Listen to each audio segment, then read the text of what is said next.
Deuteronomy 28, verse 68. And Yahweh shall bring you into Mitzrayim, Egypt again, with ships. And the way of which I said to you, you shall see it no more again. And there you shall be sold to your enemies for slaves and female slaves, and no man shall buy you. And that is what happened to the regal class of the house of Judah. And I want to give you a brief history. I won't go into it too much, but I can't just make that statement because there'll be people that will push back. But I want to give you a brief history on slavery. I was just amazed, I got to tell you. I mean, when you come to America and you talk to people about slavery, you can talk to black people about slavery, white people about slavery, and they'll give you all this history on slavery, and it only goes back to the 16th and the 17th century. And you're like, don't they teach you the history of slavery? Why? Ask the bloody question. Why are they only teaching you the history of slavery as far back as the 16th and the 17th century? Why are they only going that far back? Because they don't want you to go farther back than that, because then you'll actually find out the truth. But from the 16th and 17th century, we'll teach you about slavery. You've got to go further back, and you've got to understand and question, why do they do this throughout the whole of America, in all the public schools? Why do they only go back as far as the 16th and the 17th century to talk about slavery? We've got to go further back than that.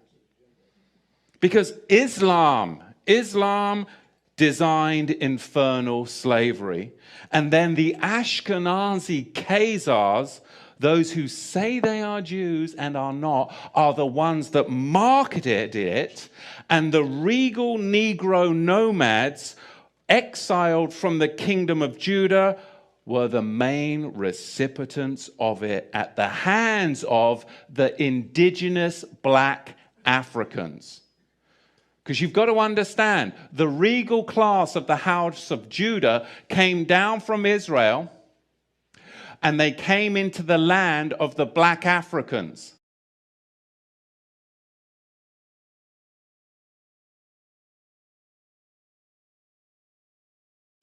And the black Africans resented the regal class of the house of Judah in their land, because they had laws, they had customs, they had civility. And they were a regal class of Negro that came down into Africa. And later on, it was the Ashkenazi, the Islamic slave traders as well, that then worked together with the indigenous black Africans to enslave the regal house of Judah.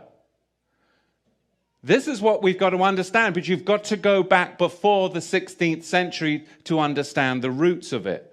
So we're going to see, as we dig into this, where this slavery came from, because it was really a system that was very, very well crafted. There was Islamic masters, and there were white Ashkenazi Khazar ship owners. There were the buyers and the sellers. And they're not going to fill you in on all of this, but really you've got a four-tier system. Number one, you have the Negro nomads that were exiled from the kingdom of Judah. Number two, you had indigenous black African hunters that resented the regal Negro nomads that had come into their territory with their own customs, with their own laws that were different and would not assimilate into their tribal culture. They were their own tribe. They were the regal house of Judah. And number three, you had Islamic trappers that worked with the indigenous black Africans to trap the regal Negro house of Judah.